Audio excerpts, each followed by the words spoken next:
Bonjour à tous. Je réalise une vidéo qui est complètement logique à la suite de la précédente vidéo que j'avais faite sur la présentation de la couverture du journal The Economist, où j'évoquais que ça me faisait penser à l'œuvre noire. Vous êtes nombreux à être dégoûtés parce que des personnes ont choisi de se rassembler le jour où ils sont touchés au portefeuille. Mais je voudrais un petit peu essayer de donner quelques explications, c'est une approche personnelle, pour essayer un peu de relativiser, parce que nous allons de plus en plus nous rassembler à partir du moment où nous sommes touchés sur des choses très personnelles. Si on demandait aux autres de se déplacer pour les autres, comme par exemple se déplacer pour les SDF, ils ne le feraient pas. Il va donc y avoir des choses essentielles qui nous touchent tous, qui vont nous pousser, une force qui va nous pousser à nous rassembler, et peu importe notre religion, peu importe en fin de compte euh, tout ce qui pourrait nous séparer, c'est l'occasion de se rassembler vraiment tous et sortir de la division. Les divisions qui divisent nos forces, qui divisent nos énergies, qui divisent absolument tout et qui nous empêchent de nous réorganiser autrement. On arrive à la croisée des chemins. Je vous ai pris plusieurs thèmes qui... ça ne peut pas fonctionner si un seul de ces thèmes ne fonctionne pas. Je vous ai pris la démographie, je vous ai pris la diplomatie, je vous ai pris l'économie. Ça peut être le modèle, hein. Il ne s'agit pas de sauver ce modèle, mais il s'agit qu'on ait un modèle économique qui fonctionne vraiment bien. La politique, l'écologie, le climat, l'énergie, le social. Si le social s'effondre, les générations futures ne seront pas capables de tenir cette société, de prendre la relève. Et c'est pareil pour tout. L'énergie, s'il n'y a plus d'énergie, ben, il n'y a plus de modèle. Si le climat est touché, il n'y a rien de possible, l'écologie, etc. Si vous prenez ces thèmes séparément, l'ensemble de ces thèmes, et ce sont tous ces thèmes qui sont touchés actuellement. Alors là, c'est l'énergie, par exemple. On va parler de pétrole, mais on va parler aussi de quelque chose d'essentiel à notre modèle.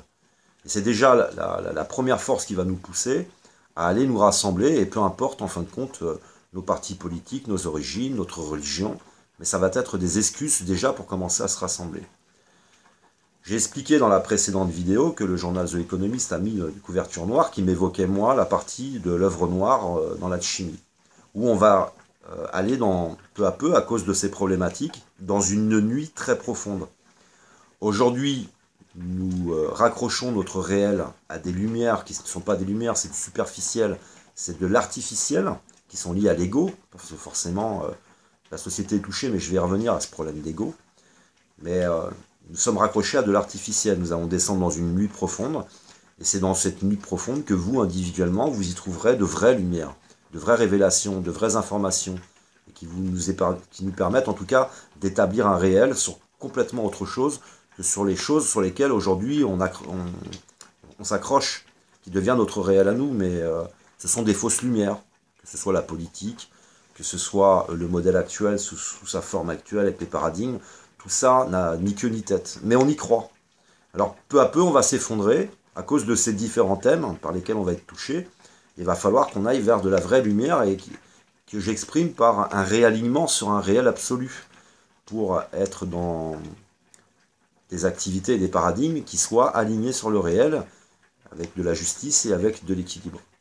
Je vais reprendre un petit peu la présentation, la façon de présenter les choses de Luc Biget au sujet des cellules.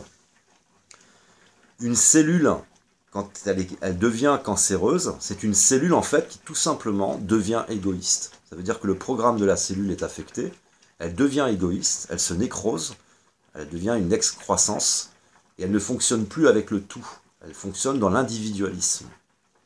Et si nous reprenions l'humanité, où chaque être humain est une cellule de cette humanité, à combien vous estimez que ce cancer, en pourcentage, est affecté?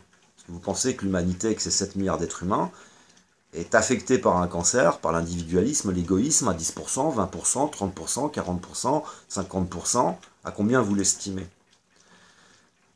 Si on parle de cancer, on pourrait parler à ce moment-là aussi de chimiothérapie.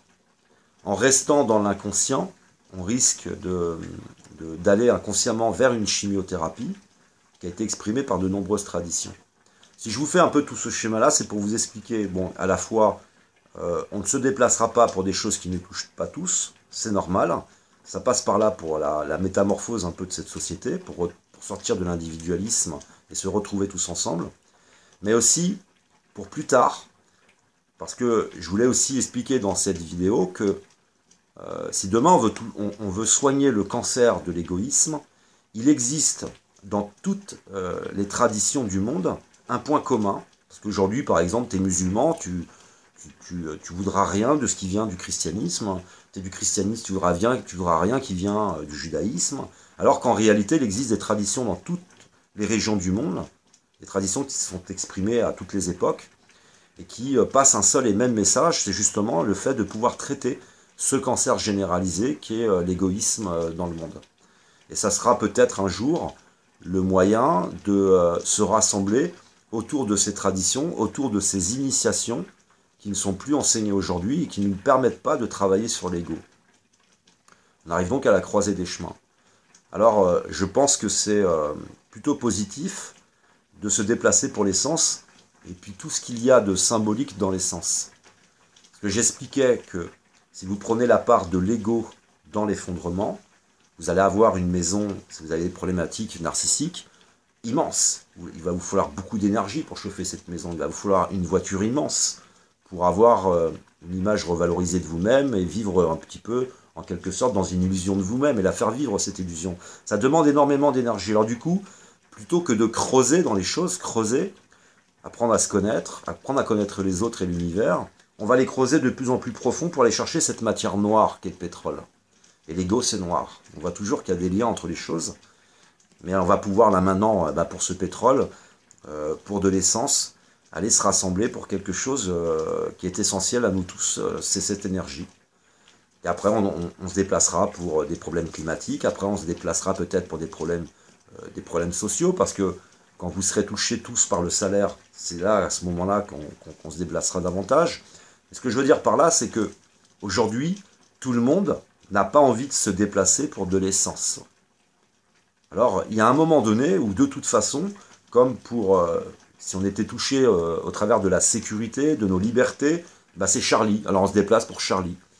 Et vous allez voir que de plus en plus, des forces vont se mettre en place et nous pousser à nous rassembler et à nous retrouver en quelque sorte dans ce que j'expliquais dans la phase de l'œuvre noire, c'est le creuset. Se retrouver tous ensemble le creuset ce sera la rue. Et pour retrouver un petit peu, pour sortir un peu de l'individualisme et de cet égoïsme. Mais il faut bien que ça passe par quelque chose. Comme on dit, on n'attrape pas des mouches avec du vinaigre. Et prenons cette occasion de nous rassembler. Et pour ceux qui veulent chercher des solutions pour demain, des solutions qui ne soient pas dans la division. Je ne veux pas diviser en disant ce que je vais dire là. Mais j'ai observé, par exemple, grâce à Internet, grâce encore à un petit peu de liberté d'expression, j'écoutais les identitaires. Et j'ai pu, à force de regarder des vidéos, voir qu'ils avaient énormément de mal à se rassembler. Et c'est toujours cette problématique d'ego. Ils ont un problème d'ego, des problèmes narcissiques, des problèmes d'immaturité, des problèmes de quête de pouvoir. Ce sont encore des problèmes spirituels. Et c'est pour eux quasiment impossible à faire. Ou alors il leur faut un leader charismatique, qui soit le plus charismatique possible, le plus viril possible, qui s'occupe de tout, et là ils vont être capables de les rassembler comme en Ukraine, mais qui emmène une société à avoir une vie invivable au quotidien, dénonciation, violence, etc. Alors je dis pas ça pour séparer, mais les identitaires vont par exemple regarder les ailettes de l'ADN, et vont essayer de retrouver la moindre petite chose qui puisse les séparer des autres. Ah, il y a une petite différence, ça s'appelle la race. Vous voyez qu'il y a une obsession à séparer.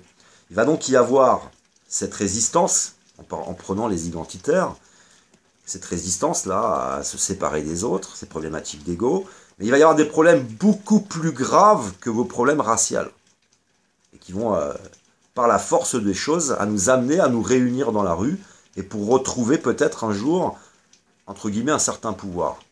Maintenant, je ne crois pas aux gentils qui combattent les méchants, je ne pense pas que le problème soit binaire, je pense que la reprise de pouvoir du peuple passera par toute une métamorphose d'abord individuelle, puisque nous sommes des êtres créateurs, et qui s'exprimera dans le réel.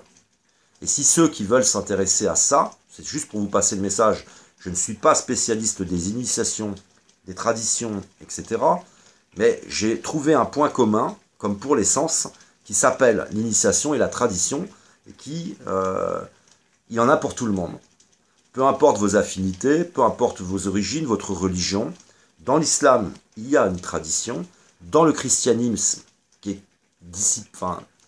un peu éparpillé, perdu, il y a quand même dans le christianisme de la tradition. Vous en avez dans le judaïsme, avec un point commun à toutes ces traditions, qui nous rassemblerait tous autour de cette idée de métamorphose et qui travaille sur l'ego, et qui nous évite d'aller vers une chimiothérapie planétaire. Parce que le problème aussi, c'est que si vous reprenez l'eschatologie par exemple, de façon mondiale, ils ont tous évoqué qu'un jour il risquerait d'y avoir une chimiothérapie par le feu.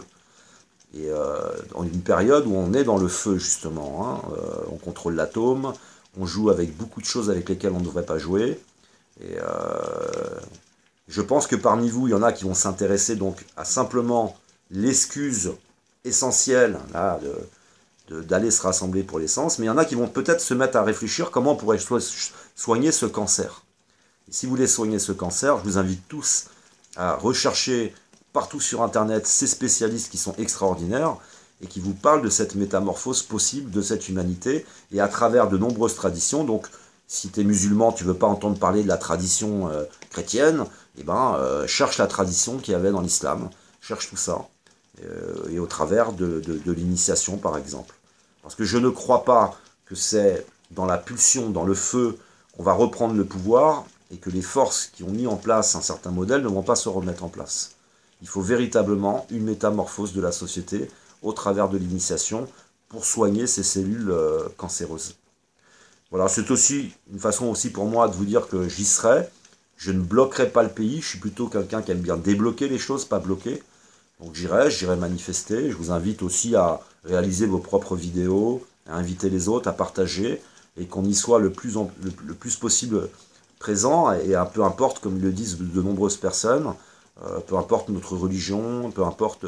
C'est une excuse déjà pour se rassembler, c'est le début du creuset, hein, ceux qui s'intéressent un peu à l'alchimie, c'est ça, c'est le rassemblement de tous les opposés, le rassemblement des contraires, et à partir de choses qui nous touchent tous. Il faudra bien qu'on passe par là. Et vous verrez que toutes les forces qui vont se mettre en place vont nous amener à un moment donné ou à un autre. Pour ceux qui n'ont pas envie de manifester pour l'essence, vous inquiétez pas, à un moment donné, vous aurez envie de manifester. Parce que cet ego qui est catastrophique, cette façon dont on a d'appréhender le monde, va faire que tout va s'effondrer. Et je pense que à partir de là, là, on sera bien obligé de creuser et essayer de trouver des solutions complètement nouvelles et qui viendront d'un raisonnement nouveau, je pense, en tous les cas. Merci de m'avoir écouté, je vous aime, que l'amour, l'art et l'autre soient avec vous.